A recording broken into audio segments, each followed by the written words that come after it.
Welcome back to the Fantasy Sports Network. Gregg Sussman with me, and of course, a special guest star from DailyRoto.com. Star. The creator. He is Mike Leone. Mike, what's going on? Not much. Looking forward to a good weekend here at Monmouth and tonight's draft, of course. How are you guys doing? We're doing good, but we're at Monmouth Racetrack, and he's a 50-1 shot because Mike, of course, is an expert daily fantasy player, and there's a lot of people handicapping this big event that think this guy doesn't have the stamina to go through 13 weeks of play. He can only do it 1 week at a time. I got the stamina, Tony. Don't worry. I mean, I'm a little behind doing DFS baseball still every day, but I'm ready to take on all these guys. Well, it doesn't surprise me because we were talking about this before, Tony, about how this is kind of like at the racetrack, it's daily every day. Mike's got his program today, ready to go with the races to play daily horse racing here. The Travers, obviously, this afternoon with American Fowler running. Mike, how does your strategy change here with a season-long draft coming up this afternoon rather than a daily? Are there certain guys you like more here in the seasonal game that you're actually targeting? Yeah, it's a completely different format. I think the biggest difference is at quarterback. In daily, I'm willing to pay up for a top quarterback because the running backs, the cheaper ones, we know they're going to start each week. We know who the values are each week. When you're going into a season-long draft, if you take a top quarterback, then you're stuck taking a really risky running back. Sure, the projection might look nice on that running back in the 7th round, but the projections don't take into account the volatility, the risk there, and that's one of the biggest differences for me between picking a season-long team and a DFS team. Gregg Sussman and, of course, Mike Leone of DailyRoto.com. All the celebrities filing in today. When you look at the competition that are in today's big draft, you've got a mix of celebrities, fantasy experts, daily fantasy players. So there's a whole host of people here. Do you worry about the competition at all, or do you just have to go out and put your team on paper? Just put my team down. and with all these different people from different backgrounds, I'm just throwing ADP out the window. Right. Going best player available. And I'll just hide in the shadows. Tommy G's picking before me, so it should be pretty easy to lay under the radar. Oh, was that a shot at Tommy G? Was that what that was? And of course, Tommy G, for the audience out there, Tommy G of Scout.com, one of the top daily fantasy players, kind of like Mike Leone himself. So it'll be interesting to see. And this will be the first time that people actually said, like me. What are you saying? I can't say it because it doesn't make sense.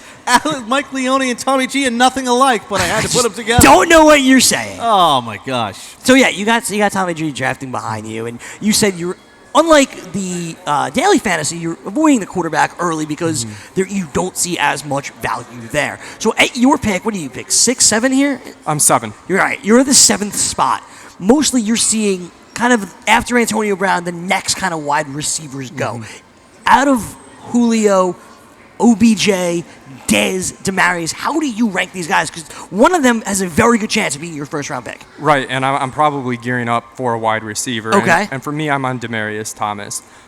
Elite offense, tons of targets for the number 1 receiver, and an elite red zone threat in Demaryius. You see he's got 1,000 yards, 3 straight seasons, 90-plus catches, double-digit touchdowns. For me, he's as safe as it gets at wide receiver, and he's got a little bit of profit potential. I think if anyone's going to have an insane year, it could be him. It's almost interesting to me because Demaryius, unlike Dez and Julio and Odell, he seems the least sexiest, if you will, of these guys. Everyone is on the potential of the other 3. And Demaryius, who definitely puts up the numbers every single year, everyone's kind of cool on him, despite getting the same contract as Dez, despite putting up the numbers every year like you just described. Maybe it's the new offense. Maybe it's Peyton Manning and the way he looked last year. Maybe it was a little bit of the inconsistency we saw last year, despite the final numbers. But people seem to kind of be cold on Demaryius, so it's interesting that you rank him highly here compared to the other guys. Yeah, and I think the perception is a combination of Manning having a rough second half last year and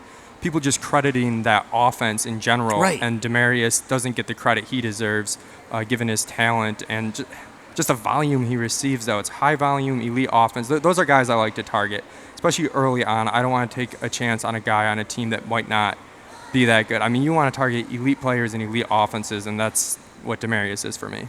Daily Roto's Mike Leone, Gregg Sussman, Tony Cincotta. If you go and let's say you select Demaryius Thomas with that first-round pick, does that predicate where you go in round 2? Could you actually select another wide receiver in round 2? Yeah, I was looking at it, and these 14-teamers, they thin out fast. Yeah. Even that middle second round. So I've got a handful of running backs in mind that if any of them drop, I'm going to pounce on. Let's hear. But Let's hear. I mean, Jeremy Hill's a guy I like a lot. I think there's a huge drop-off after Hill. You've got, like, Hill, Forte, DeMarco Murray. Any of those guys fall in the second round, Right. I'm pouncing on them. But if they all go, I'm fine taking a second wide receiver. Let me ask you one name that was absent from what you just said. LaShawn McCoy? LaShawn McCoy. Yep. Is it the injury status? You're a Buffalo fan. What's going on here? Like I said, I like players in better offenses, and the Bills' offense has some question marks. I think his volume's going to be there. A guy who probably won't slip to round 3. If he did, I would take him. But round 2, if he's the best running back there, I'm probably going wide receiver. Let's say you go wide receiver here, and I don't know who that's going to be. Do you know who that's going to be? Give me a name. I mean, I'm on Mike Evans. Fine, let's say Mike Evans. Perfect. All right, so you have Demaryius and Mike Evans if all goes well. Those running backs you just mentioned, that crew, everybody says is the second-round running backs. That exact crew, they're all gone by the time you gets back to you in the third round. Then what the hell what do you do at running back? I know what you do. I heard. No, you go wide receiver again. Tony, Just- it sounded like Tony was mocking it a little bit, but I'll No, go zero running back. No, if I I have agree. To. I had the same situation there. I got to the third round, and I said, none of these guys are worthy of a pick here. Yeah. So I took Brandon Cooks, 3 wide receivers off the board, and I said, hey, I'm ready to go. And who'd you wind up with and at running Julio back? Jones, Randall Cobb, and then I ended up with Cooks. And then at So what are running your running back, backs? I was thinking, I got to remember off the top of my head, so they couldn't have been that You good. interject right? here, and then you have no They idea. couldn't have been that good when you look at the running backs. But what I was able to do is I was able to get some running backs that I want to gamble on later. Right. Isaiah Crowell, I got in the 8th round of a Right. draft. Now, Cleveland, not a great offense, one of the things you're looking at, but a guy that could get a work share ball and definitely get goal line carries. I look at a situation with the Oakland running back, Latavius Murray. Yep. He can be there in round 4. He's going to get a work share of the arguments. Actually, the 4th round, I got from the Washington Redskins, Alfred Morris, unsexy pick. He was there available there in the 4th round as well.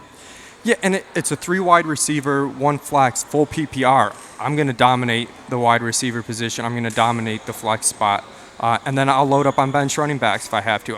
I like Arian Foster a lot if I'm going zero running back. I might as well go all in and take a chance of getting an elite talent late, even if you're going to have to patchwork, a few weeks. And the goal is to have the best team the most points at the end of the season. My first week roster might not look that great if I go zero running back, but you don't win championships in week 1. We're live on the Fantasy Sports Network. It was Mike Leone of DailyRoto.com. What he's going to do in today's draft, stay tuned. You're going to hear more participants right here from Monmouth Park.